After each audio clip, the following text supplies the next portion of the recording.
Tuhan Yesus yang baik, kami bersyukur di tengah hujan besar dari kemarin. Kami dapat kembali kesempatan untuk melangkahkan kaki kami ke rumah Tuhan. Kami percaya dan kami yakin Engkau layak kami perjuangkan. Engkau layak untuk kami usahakan. Kami bersyukur kami ada di rumah-Mu. Kami berdoa Tuhan agar siapapun yang hari ini mungkin mengalami keadaan tidak menyenangkan. Kami berdoa biar sukacita mereka tetap ada. Biar pemeliharaanmu tetap nyata. Dan biar siapapun yang mengalami masa sukar, hari ini firman boleh menghibur mereka dan menguatkan mereka. Berkati gerejamu Tuhan, berkati umatmu, berkati setiap kami pada hari ini. Kami mau duduk diam dengar firman-Mu, berbicaralah melalui hamba-Mu, sebab kami siap untuk mendengarnya. Allah Roh Kudus, limpahkan hikmat atas setiap kami. Limpahkan pengertian atas setiap kami. Limpahkan takut akan Tuhan dalam hidup kami. Agar hari ini kami mengalami Tuhan. Tuhan berkuasa dalam hidup kami. Bergerak dengan bebasnya. Setiap kubu pertahanan yang dibangun oleh keangkuhan manusia.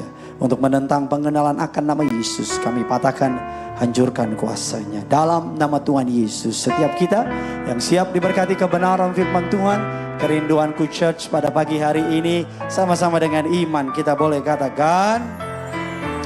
Amin. Kita berikan kemuliaan tepuk tangan yang dahsyat bagi Tuhan kita. Silakan duduk kembali saudara.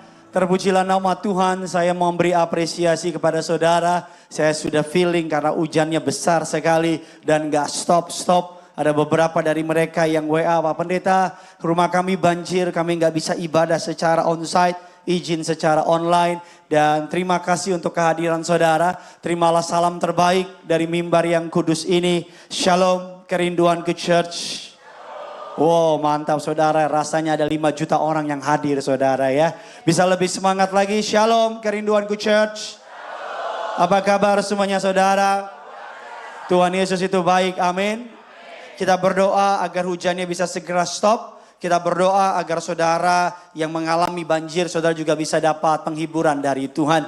Mari sama-sama kita keluarkan pulpen dan catatan saudara. Di minggu ketiga ini saudara, dalam sebuah tema besar di tahun ini, honor and gratitude. Di minggu pertama kita belajar mengenai menghonoring Tuhan, menghormati Tuhan dengan otoritasnya. Di minggu kedua kemarin kita belajar mengenai honoring leadership atau honoring others atau honoring kepemimpinan di atas kita. Dan di minggu ketiga lebih tepatnya kita belajar mengenai honoring others. Saudara, saya beri judul khotbah saya pagi ini adalah A Culture of Honor.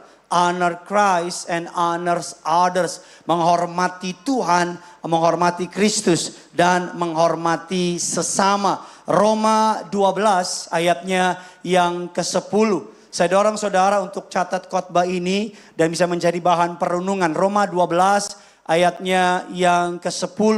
Yuk sama-sama kita baca. Yang sudah di sana sama-sama dengan saya katakan, saya pasti diberkati. Yuk sama-sama kita baca 3, 2, ya. Hendaklah kamu sebagai apa? Dan saling mendahului dalam apa? Memberi apa? Hormat. Coba lihat kiri kanan saudara, katakan kita saudara, bilang saudara. Puji Tuhan, bilang sama yang baru ngomong, adong hepengmu, bilang saudara. Hendaklah kamu saling mengasihi sebagai saudara dan saling mendahului dalam memberi hormat. Jadi dalam kekristenan kita diminta untuk nggak nunggu orang kasih hormat. Kita diminta untuk menghormati orang lebih dulu. Makanya temanya hari ini adalah honor Christ and honors others. Bapak Ibu, dari kalimat ini kita mengerti istilah salib Bapak Ibu. Menghormati Tuhan, maka otomatis kita akan menghormati sesama. Orang yang penuh dengan Tuhan pasti akan juga jadi berkat untuk orang di sekelilingnya. Honoring one another. Gak peduli siapa dia. Baik atau buruk. Ramah atau nyebelin. Nguntungin atau nyakitin. Saya sering banget pelayanan keluar kota. Kemarin saya baru pergi ke sebuah daerah. Dan dalam perjalanan saya Bapak Ibu, saya satu pesawat. Dengan orang yang cukup gede. Bapak Ibu, orang yang cukup punya nama hebat. Dan saya lihat banget, saya turun nih dari pesawat, Bapak Ibu ini langsung. Yang ngantri banyak, yang kawal banyak saudara. Dan karena saya nunggu istri saya datang belakangan. Dan yang datang berikutnya nggak dikawal, nggak diantri. Kenapa? Karena orang lihat rupa. Orang lihat posisi. Orang lihat harta. Betul tidak? Dan dalam perjalanan pulang hal yang sama lagi. Bapak Ibu, ada orang juga yang pulang bersama dengan satu pesawat dengan saya. Dan orang tersebut juga punya kekayaan di atas rata-rata. Beda lagi penyambutannya. Beda lagi salamnya. Sampai Bapak Ibu, anak saya pernah ngomong begini. Papa, Gini pengen jadi orang kaya. Saya tanya, kenapa? Enak Papa kok jadi orang kaya, semua orang baik. Si anak 7 tahun bisa baca itu. Apalagi bapaknya yang 70 tahun. Apa yang ingin saya bilang sama saudara? Kita harus hormati semua orang. Kita nggak bisa pakai filter. Ada banyak orang pakai filter. Oh pejabat nih. Oh orang kaya nih. Oh dia ini bos nih. Oh dia pemimpin nih. Dan seterusnya. Alkitab nggak bilang hormati orang yang baik sama kamu. Alkitab nggak bilang hormati orang yang sayang sama kamu. Tapi Alkitab bilang dengan jelas bahwa kita harus menghormati semua orang. Pak Pendeta, saya nggak suka sama orangnya. Orangnya jahat. Saudara, mari ingat ini. Setiap kali saudara ketemu orang jahat, tapi saudara ingin menghormati dia, tapi saudara nggak bisa menghormati dia. Ingat, Bapak Ibu, perumpamaan ini. Saya diberkati yang perumpamaan ini. Ingat perumpamaan ayam sama tulang. Ambil dagingnya, buang tulangnya. Betul? Pasti ada sesuatu yang baik dari orang. Kemarin saya dimasakin sama istri ikan kembung. Enggak nanya, saya kasih tahu. Ikan kembung, ikan itu enak. Kenapa? Karena bikin kembung. Ikan kembung Bapak Ibu enak. Yang enggak enak apa? Durinya, tulangnya. Tapi karena saya suka sama ikannya, saya pisahin durinya. Kamu enggak suka sama orang lain, pisahin durinya. Tapi jangan karena kamu gak suka sama orang lain, kamu sembarangan sama orang. Kita anak Tuhan. Kita dipanggil untuk menghormati. Kemarin saya naik mobil, nggak nanya, saya kasih tahu lagi. Saya naik mobil pas mau masuk pintu tol. Tahu kan pintu tol? Ada mobil dari kanan langsung ngambil begini, seng begitu. Gimana bunyinya? Wih mantap ya. Karena udah banjir jadi stres juga gitu ya. Jadi saya klakson, refleks dong, klakson kencang. Tin! Dia buka kaca, dia yang nyalip. Walaupun dia belum tentu orang Kristen, nyalip. Yang dingin di luar aja, jangan di otak. Dia buka kaca, dia marah-marah. Saya mau buka kaca, takut. Takut apa? Dia Kristen. Lihat, itu yang suka gue di TikTok tuh. Bapak Ibu boleh nggak suka sama orang. Ingat ikan sama tulang sama duri. Ingat ayam sama tulang. Pisahin. Kita perlu punya kemampuan untuk bisa melihat kebaikan orang di tengah kejahatan perbuatannya. Amin.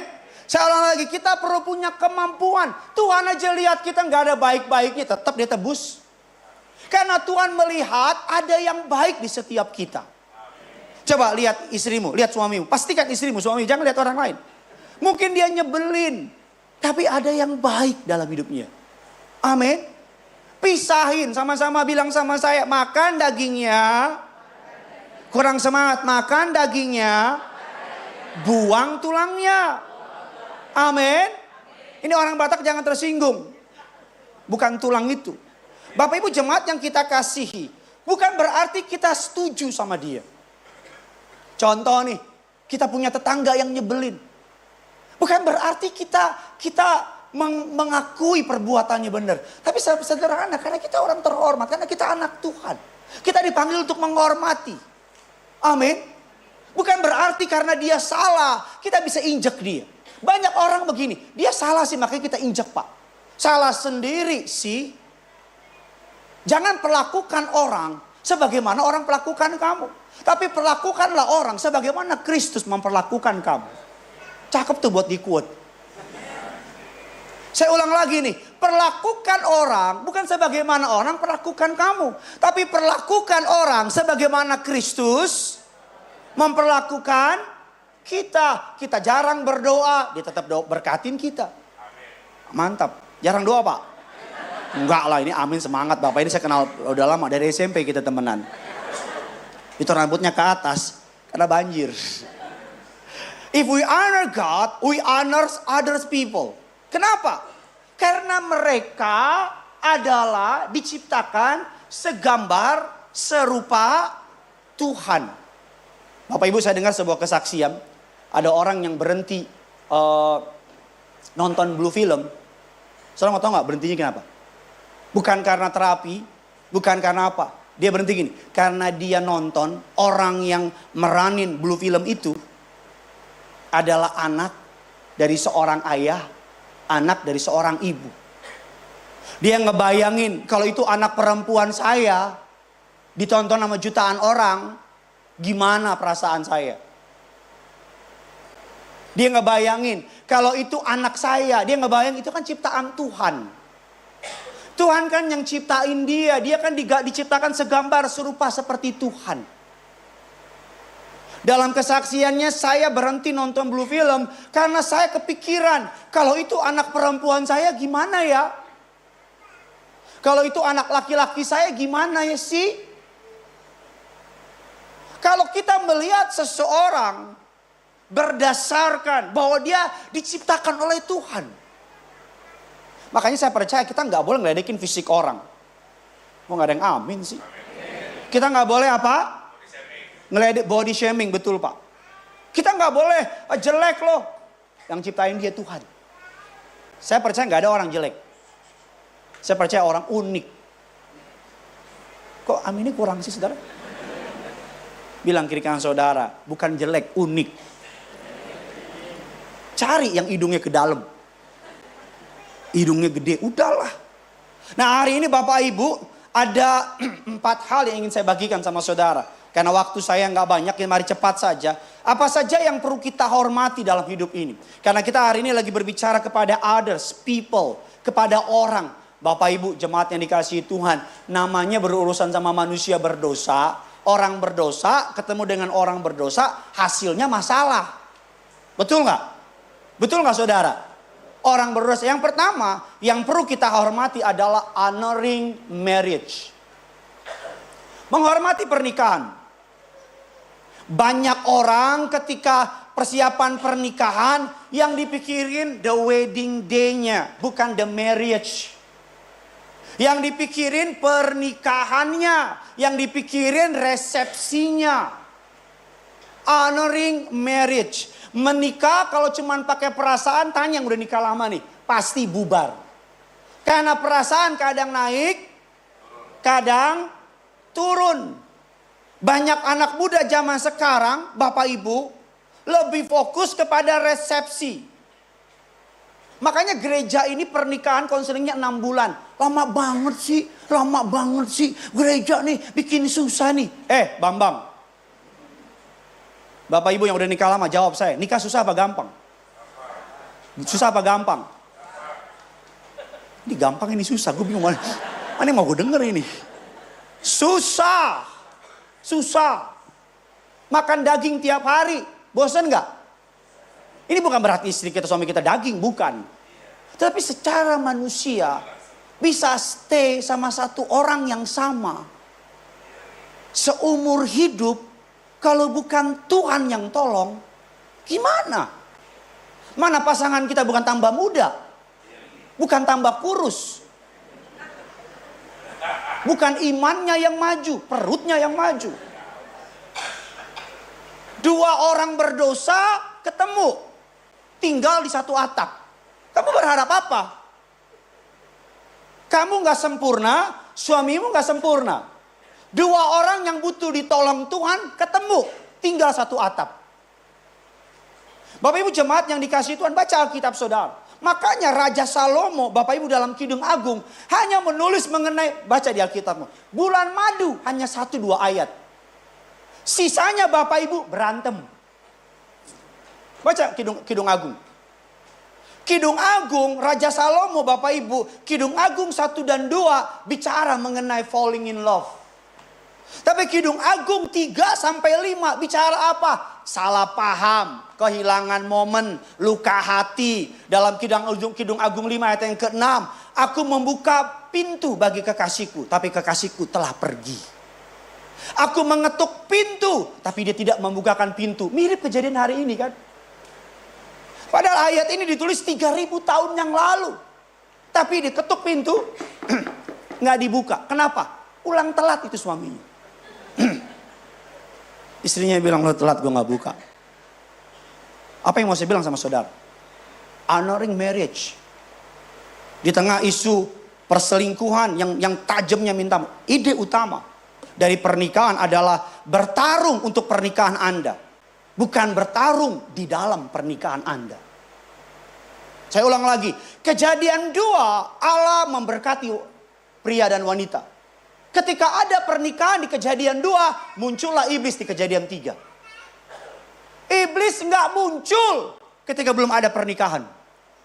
Tapi ketika kejadian 2, Adam melahirkan atau dari tulang rusuknya keluar Hawa, kejadian 3 muncul iblis.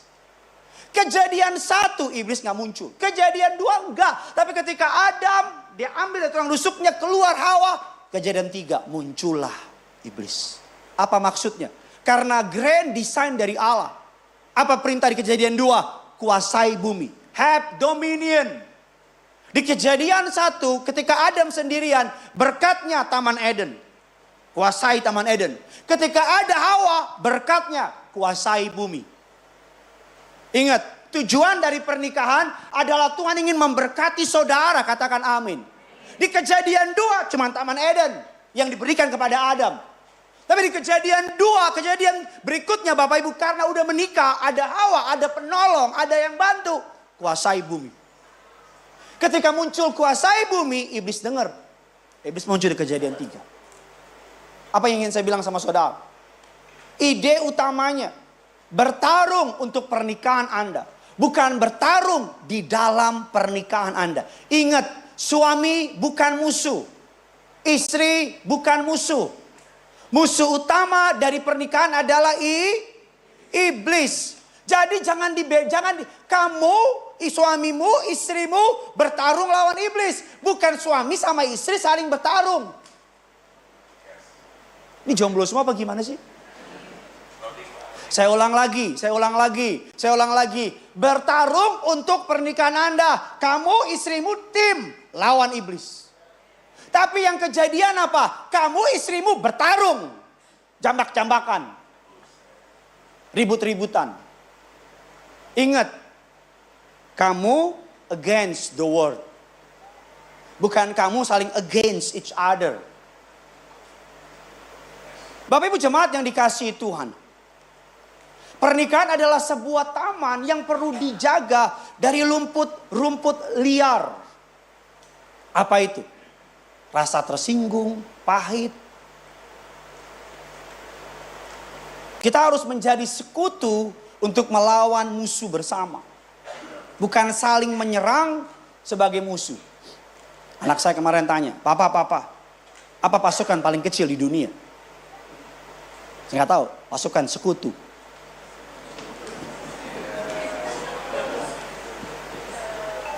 Ada 6 aturan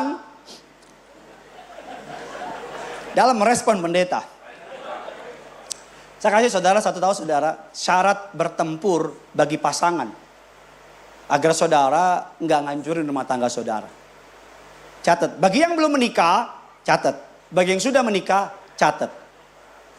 Bagi yang tidak ada di dua-duanya, saya nggak tahu kau siapa itu. Yang pertama Bapak Ibu dalam berkonflik, dilarang memanggil dengan nama buruk. No name calling. Apa maksudnya? Dilarang menyerang identitas. Kalau kamu gak suka sama dia suka taruh anduk di kamar mandi, serang anduknya. Dilarang maksudnya gini, ketika kita berdiskusi, diskusinya tuh tentang masalahnya, bukan nyerang orangnya. Daripada kamu bilang aku kecewa, kamu lupa bayar tagihan. Bapak Ibu, daripada kamu ngomong gini, kamu ini memang pemalas. Bodoh kamu. Ngerti nggak? Serang Bapak Ibu kalau mau berkonflik masalahnya, bukan orangnya. Jangan jadi perpanjangan tangan iblis. Jangan suka dakwa. Pendakwa, ada banyak suami istri dalam ributnya saling mendakwa. Udah jadi iblis satu sama lain. Kamu tuh, kamu. Iblis bilang mantap terus. Jangan menjadi the accuser. Ketika kita memanggil pasangan kita dengan sebutan buruk, kita sedang mendakwa. Dan by the way, kita sedang menjadi juru bicaranya iblis. Kita berapa banyak rumah tangga saling mendakwa. Kamu bodoh. Kamu. Yang kedua, dilarang dalam berkonflik, karena poin saya sangat banyak. Dilarang meninggikan suara. Never raise your voice. Karena ketika salah satu orang mulai berteriak dan meninggikan nada suara, atmosfer diskusi berubah dari mencari solusi bersama menjadi perang terbuka. Ingat, tidak ada pertobatan karena dibentak. Saya ulang lagi, gak ada orang bertobat karena dibentak. Gak ada istri bertobat karena dibentak. Gak ada suami bertobat karena dibentak. Gak ada pendeta khotbah begini, didiemin, gak ada. Nada tinggi akan memicu insting pasangan kita untuk fight atau flight. Cuman dua, kalau kamu nada kamu tinggi, dia fight kamu atau dia pergi.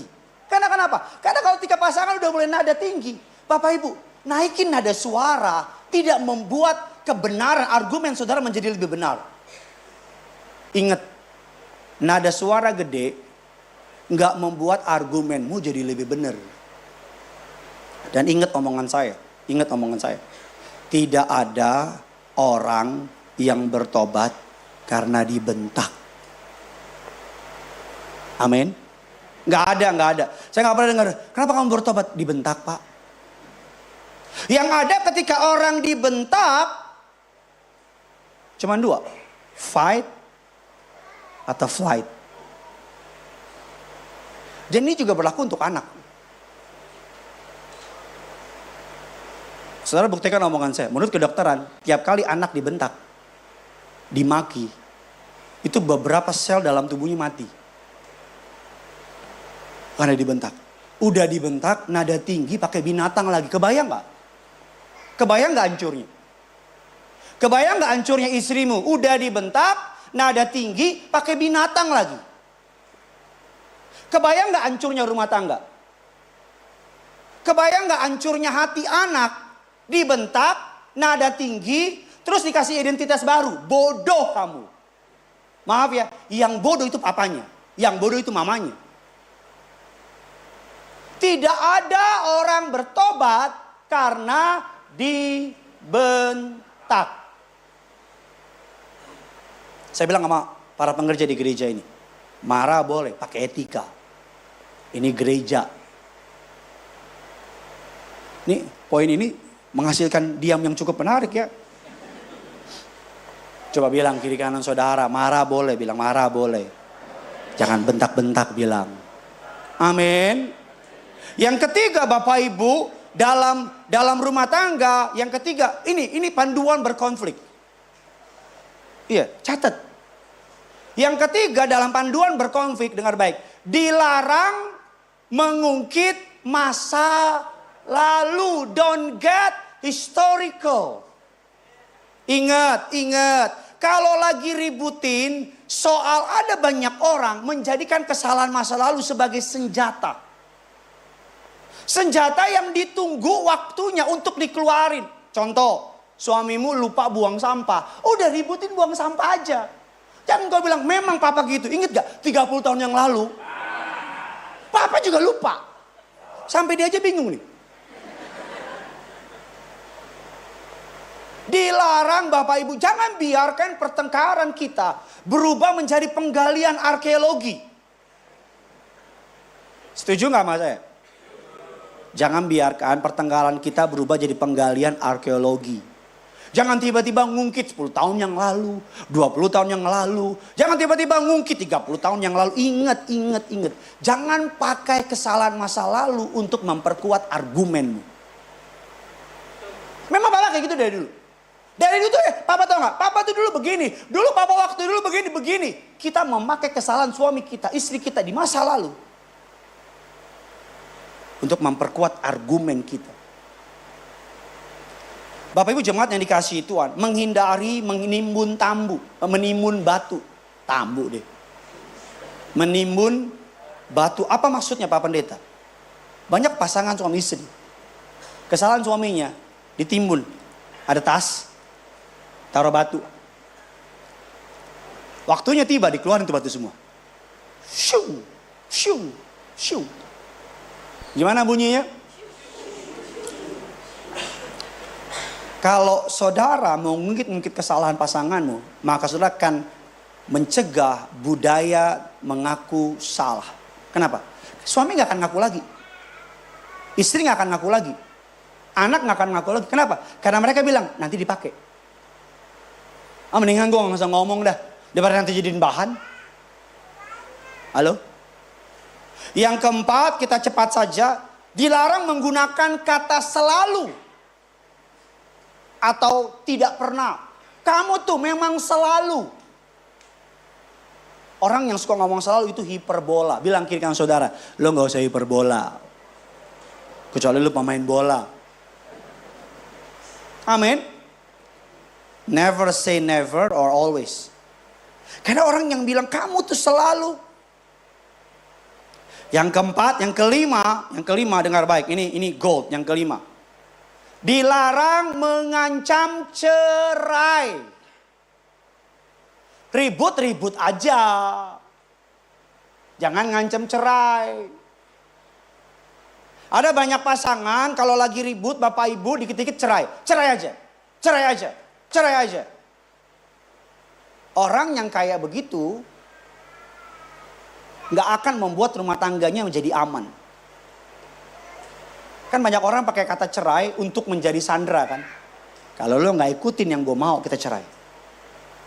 Dan yang keenam, dilarang mengutip khotbah pendeta saat bertengkar.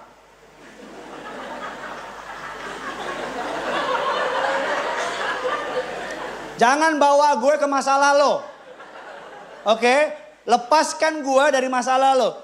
Kata Pak Gideon, kata siapa? Ada banyak kayak begitu tuh. Saya pernah konseling suami istri. Pak, saya tuh sampai sebel sama bapak. Kali istrinya dikit-dikit, Pak Gideon tuh gak begitu. Saya bilang, emang Gideon Tuhan? Emang bukan. Ada banyak poin. Poin ke-7, ke-8, ini ada 12. Akan saya bagikan di retret Pasutri. Masuk tuh barang. Keluarin dulu iklannya. Iklannya, retret Pasutri. S3 advertising saya nih. Poinnya yang ke-6 ke depan lebih bagus lagi. Daftarkan segera.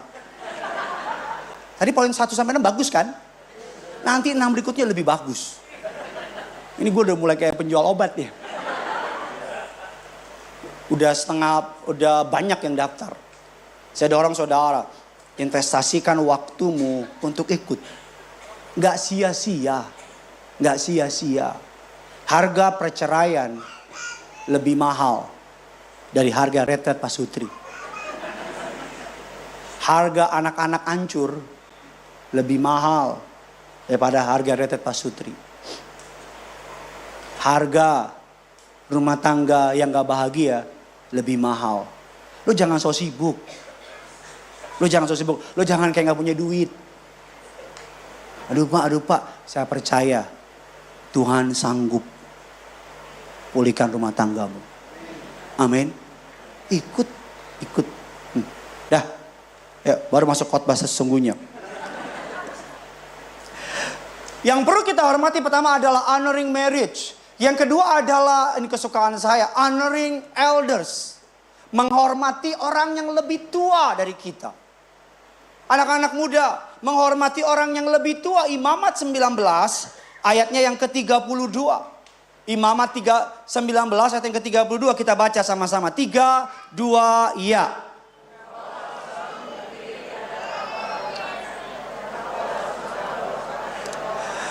Dan engkau harus apa? Takut akan Allahmu. kata takut akan Tuhan dikaitkan langsung dengan menghormati orang tua. Amsal 16 ayat 31. Rambut putih adalah mahkota yang indah, yang didapat pada jalan kebenaran. Pak, Bu, bukan kita meromantising the past. Bukan kita membuat heboh, Mas. No.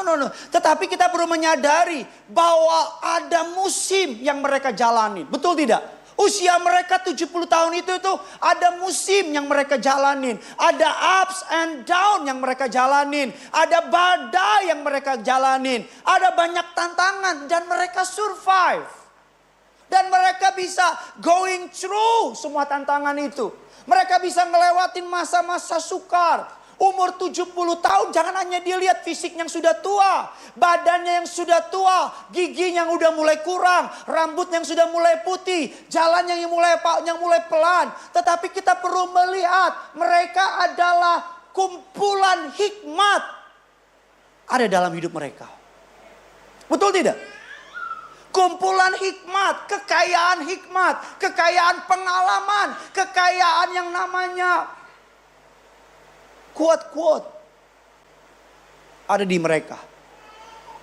Dan untuk men-unlock that wisdom, untuk membuka wisdom itu, hikmat itu adalah kata kuncinya apa? Honor. Karena ketika kamu menghormati orang yang lebih tua, orang itu akan mengeluarkan permata-permatanya. Ada ilmu yang bisa didapat dari baca buku.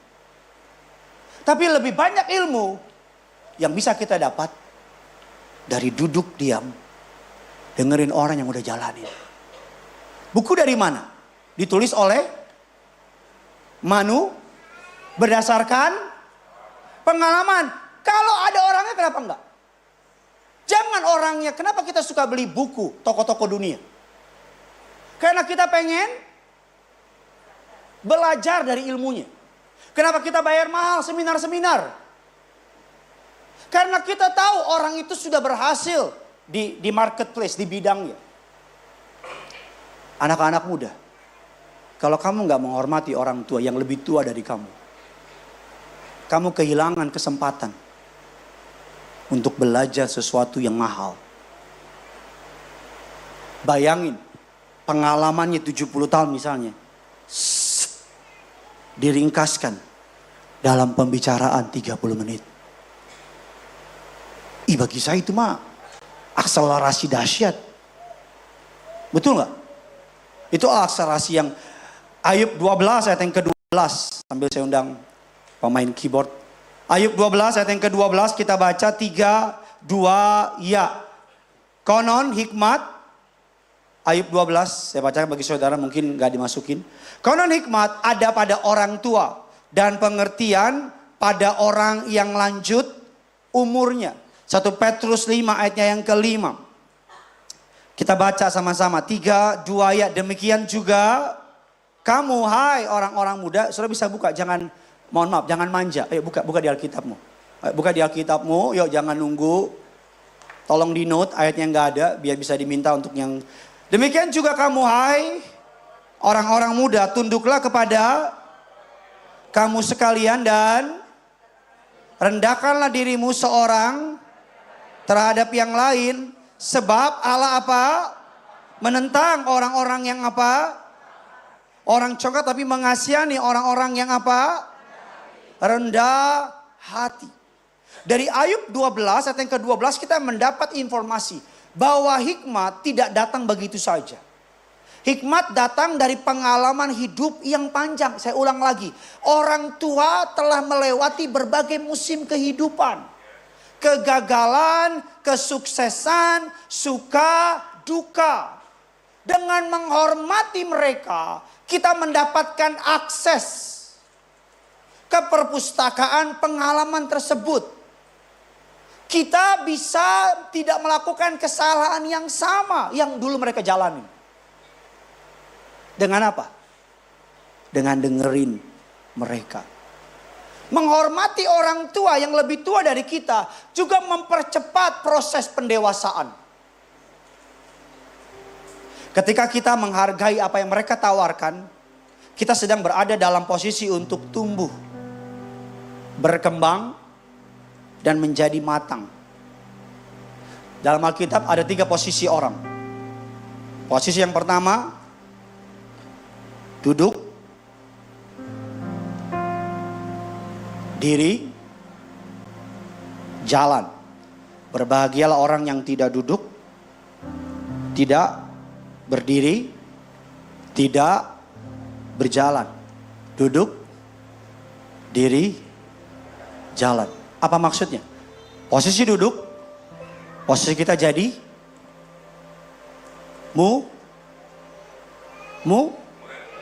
murid. Dengar, kayak saudara semua nih, dengerin saya. Posisi diri, posisi guru, ngajar. Posisi jalan, posisi apa? Jalan. Masa kayang? Posisi jalan adalah posisi kita menghidupi apa yang kita dengar tadi 2. Saya ketika memulai gereja ini, Bapak Ibu jemaat yang dikasihi Tuhan, ada beberapa 2-3 pendeta saya WA. Personal. Pendeta yang menurut saya, menurut keyakinan saya WA. Saya bilang gini, Pastor, perkenalkan saya Gideon Simanjuntak. Saya diberkati oleh pelayanan Pastor. Saya boleh minta waktu tidak? Untuk waktu dan tempat dan jam saya ikutin Pastor. Kenapa?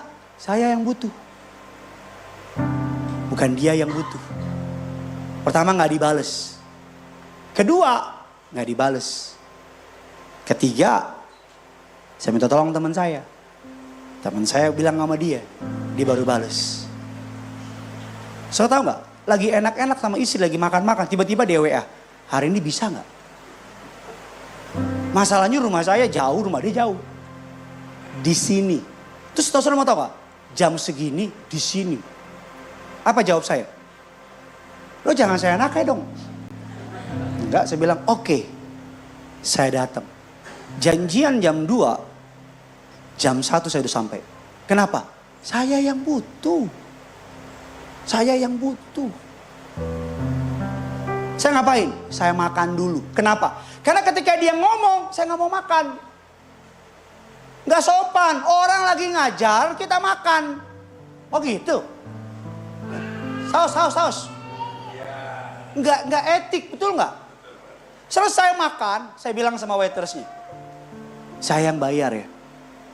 Oh kalau bapak itu gak mau dibayar. Saya kasih duit waitersnya, jangan banyak ngomong loh. Saya yang bayar. Selama dia ngomong, Tuhan saksi perkataan saya. HP gak saya buka.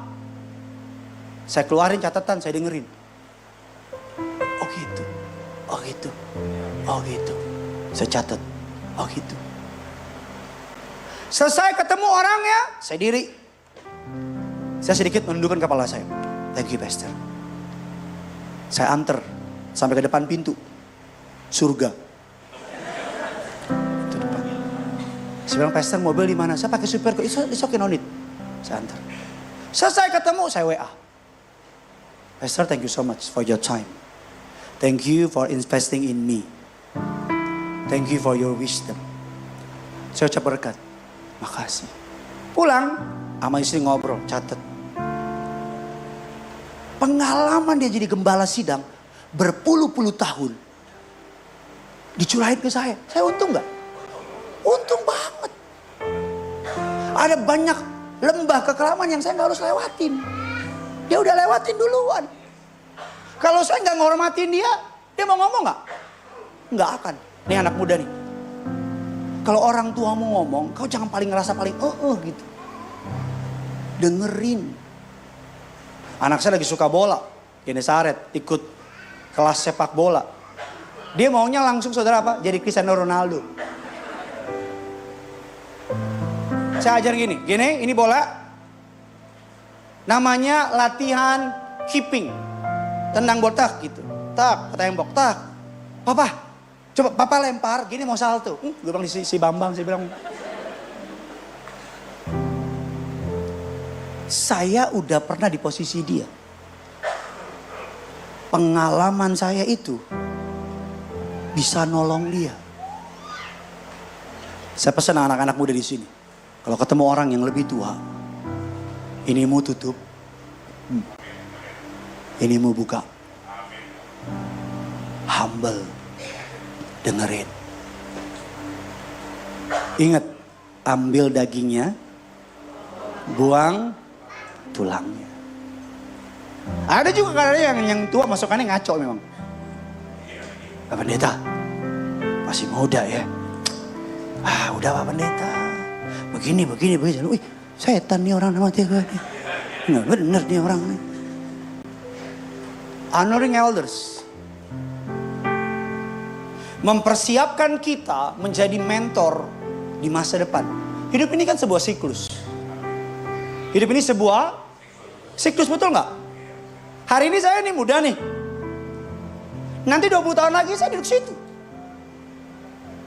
Kan nggak mungkin terus saya. Untuk setiap orang ada, untuk setiap masa ada. Be humble. Be humble. Rendah hatilah kamu. Kamu yang lagi di atas, be humble. Kamu yang lagi naik, be humble. Kamu yang lagi berlimpah, kesempatan, kekayaan, kemurahan, be humble. Rendah hatilah. Hidup ini sebuah siklus. Kamu kurang ajar sama orang tuamu, siklus itu berulang, bos. Siklus itu muter, bos. Be humble. Tabur yang baik. Tabur yang apa? Karena kamu gak bisa pilih tuayanmu. Saya ulang lagi ya. Kamu gak bisa pilih tuayanmu. Kamu bisa pilih taburanmu. Tuayan adalah otomatis. Apapun yang kamu tabur, itu yang kamu tuai, kata Alkitab. Kamu gak bisa pilih tuayanmu.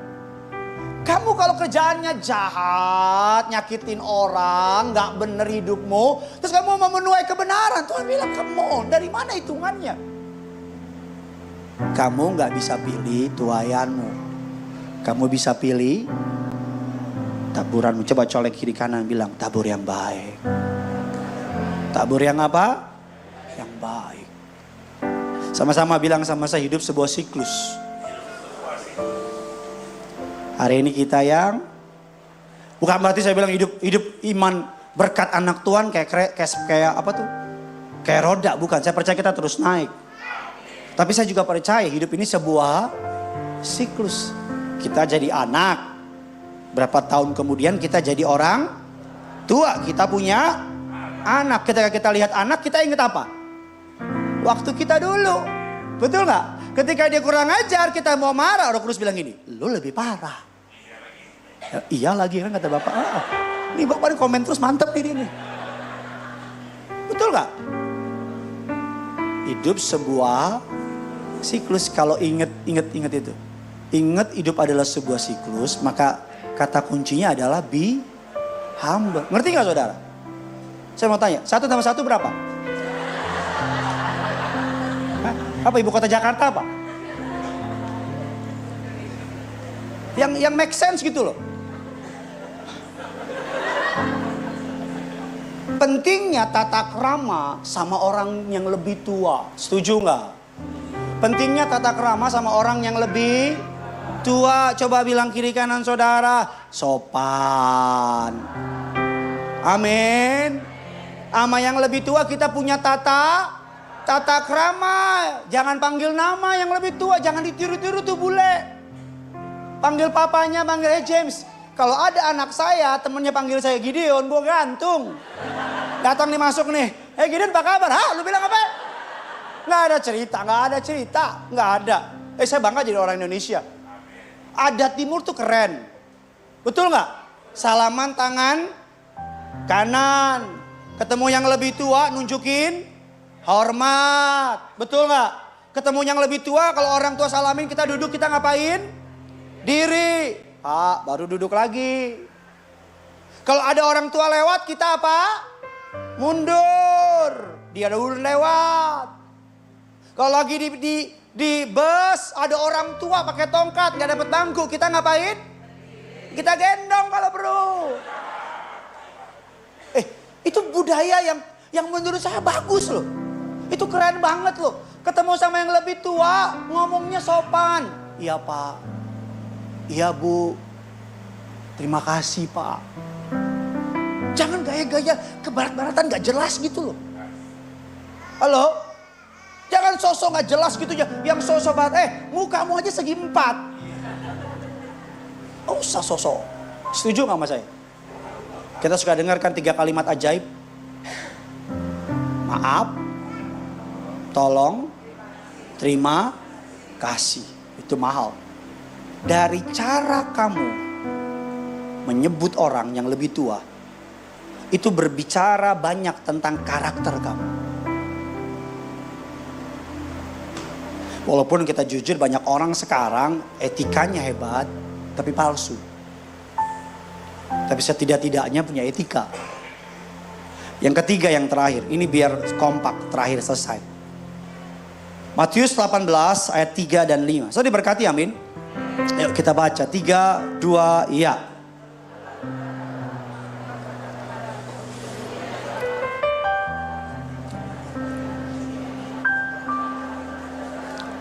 Sedangkan barang siapa merendahkan diri dan menjadi seperti anak kecil ini, dialah yang... Dan barang siapa menyambut seorang anak kecil seperti ini dalam namaku, ia apa? Yang ketiga, yang terakhir, honoring children. Menghormati anak. Honoring children. Saya jujur ya, saya dapat banyak DM, banyak banget. Banyak, lebih dari 20. Ngomong gini, Pak, Bapak bilang sudah hormatin orang tua. Orang tua saya very abusive. Susah kan jadinya hidup kita. Orang tua saya nampar terus Pak, mukul terus Pak.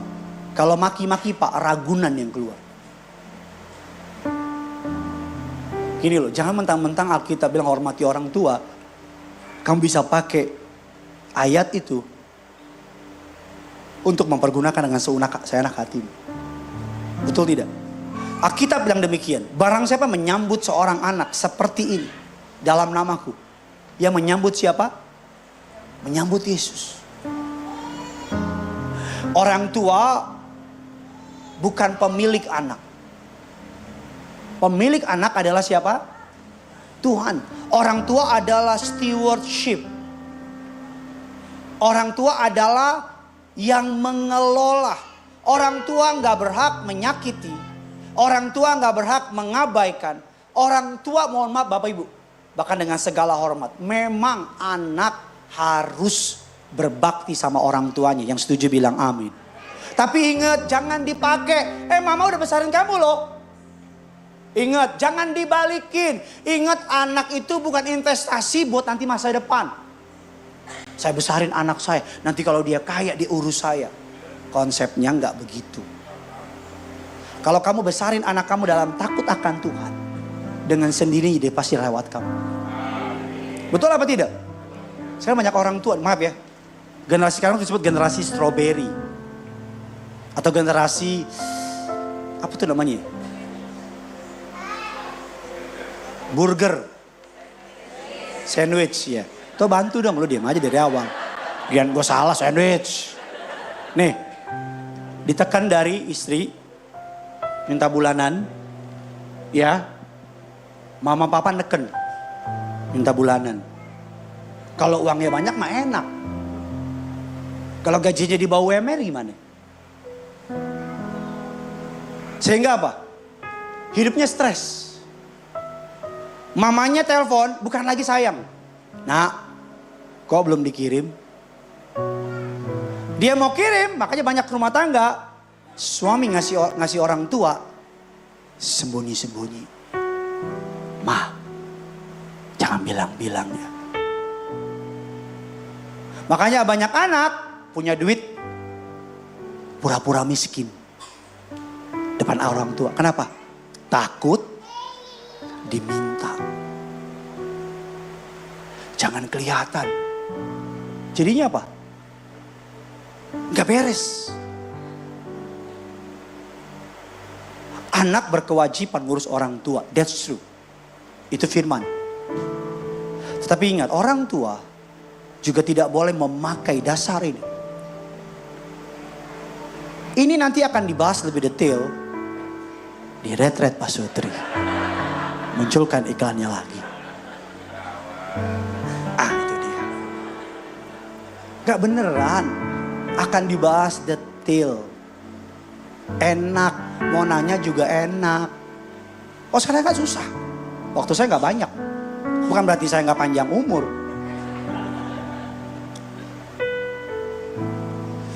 Makanya di gereja ini, tiap minggu pertama, anak-anak dibawa maju ke depan. Betul? Kita apa? Kita doain. Kenapa? Karena gereja ini percaya, anak adalah masa depan gereja. Maka kenapa gereja ini investasi? Lagi dibangun tuh saudara. Udah bagus tapi lagi dibikin. Biar anak itu benar-benar keren. Saudara tunggu 1-2 bulan karena vendornya minta butuh waktu lebih lama. Keren di situ. Saudara yang lihat pasti pengen jadi anak sekolah minggu lagi. Kenapa? Saya bisa aja loh. Gereja ini bisa aja loh. Bikin sekolah minggu seadanya. Tapi kenapa kita gak mau? Karena kita mau menghormati anak. Jangan nanti anak ke sekolah minggu karena dipaksa. Tapi sebagian anak-anak sekolah minggu, papanya malas gereja. Anaknya bilang, gereja pak. Kenapa? Sekolah minggu ini enak pak. Saya pakai ukuran anak saya. Anak saya kalau dia malas ke sekolah minggu, berarti ada sesuatu yang kurang. Tapi kalau dia semangat, puji Tuhan dia semangat. Karena pulang pasti minta coklat. Ingat, jangan mukul anak, jangan. Saya tuh kecil ya kenyang dipukul. Kenyang. Dipukul sampai bunyi. Kenyang. Untung aja ada Tuhan yang bersihin saya. Waktu saya habis, tapi saya berdoa. Firman ini firman cuma setengah. Detailnya saudara tahu ada di mana. Nggak, kadang-kadang jemaat tuh perlu dikasih tahu. Oh iya ya. Oh mahal ya ilmunya ya. Mutiaranya mahal ya. Saya mau ikut, mau belajar. Saya ngomong ini Bapak Ibu, yang ada gereja itu mensupport, menambahkan dananya. Bikin acara ini bukan cari duit, tapi cari jiwa. Biar keluarga diberkatin. Kita tutup Alkitab kita berikan kemuliaan, tepuk tangan dulu yang dahsyat bagi Tuhan.